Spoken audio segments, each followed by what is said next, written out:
ಆದ್ರೆ ಖಂಡಿತ ನಾನು ಅವ್ರಿಗೆ ಆಶ್ವಾಸನೆ ಕೊಡ್ತೀನಿ. ಮುಂದಿನ ದಿವಸಗಳಲ್ಲಿ ನಮ್ಮ ಎಕ್ಸಿಕ್ಯೂಟಿವ್ ಇಂಜಿನಿಯರ್ ಇದ್ದಾರೆ, ಇಲ್ಲಿ ಬಂದಿದ್ದಾರೆ.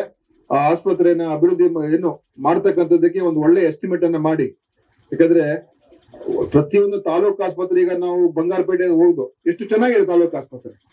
ಎಲ್ಲಾ ತಾಲೂಕು ಆಸ್ಪತ್ರೆ ಆತರ ಇರ್ಬೇಕು, ಸುಸಜ್ಜಿತವಾದಂತ ಆಸ್ಪತ್ರೆ ಇರ್ಬೇಕು.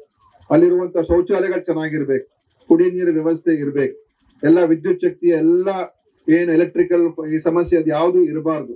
ಮತ್ತು ಕಟ್ಟಡ ಚೆನ್ನಾಗಿರ್ಬೇಕು, ಲೀಕೇಜ್ಗಳು ಇರಬಾರ್ದು, ಎಲ್ಲ ಕೊಠಡಿಗಳು ಚೆನ್ನಾಗಿರ್ಬೇಕು. ಅದು ಆ ಒಂದು ಸೌಕರ್ಯ, ಮೂಲ ಸೌಕರ್ಯಗಳು ಸರಿಯಾಗಿರ್ಬೇಕು. ತದನಂತರ ಏನೇನು ನಾವು ಸಲಕರಣೆಗಳು, ಎಕ್ವಿಪ್ಮೆಂಟ್ಗಳು, ಡಾಕ್ಟರ್ಗಳು, ನರ್ಸ್ಗಳು ಅದೆಲ್ಲ ಬರ್ತದೆ. ಆದ್ರೆ ಮೂಲವಾಗಿ ಆಸ್ಪತ್ರೆ ಒಳಗೆ ಹೋದ್ರೆ ಚೆನ್ನಾಗಿದೆ ಆಸ್ಪತ್ರೆ ಅಂತ ಅನ್ನಿಸ್ಬೇಕು. ಆ ವಾತಾವರಣ ಇರ್ಬೇಕು, ಪೇಂಟ್ ಆಗಿರ್ಬೇಕು, ಎಲ್ಲ ಸ್ವಚ್ಛತೆ ಇರಬೇಕು, ನೋಡೋದಕ್ಕೂ ಚೆನ್ನಾಗಿರ್ಬೇಕು. ಆ ವ್ಯವಸ್ಥೆನ ತರ್ತಕ್ಕಂಥದ್ದಕ್ಕೆ ನಾವು ಖಂಡಿತವಾಗಿ ಅದಕ್ಕೆ ಆದ್ಯತೆಯನ್ನ ಇವತ್ತು ನಮ್ಮ ಸರ್ಕಾರ ಮಾಡೋದಕ್ಕೆ ಹೊರಟಿದೆ.